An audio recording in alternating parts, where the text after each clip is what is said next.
Hi guys, in this video I have found some weird like white flash marks going across the screen. I don't know what they are. I've circled them, but they keep coming across the screen. I've also seen, I think it's either a mouse or a shrew or something keeps coming in the garden as well, and this time my mum's seen it.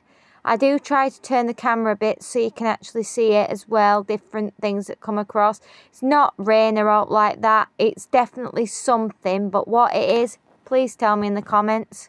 Also, we have some other pictures I caught, but that's about it today. Enjoy the video.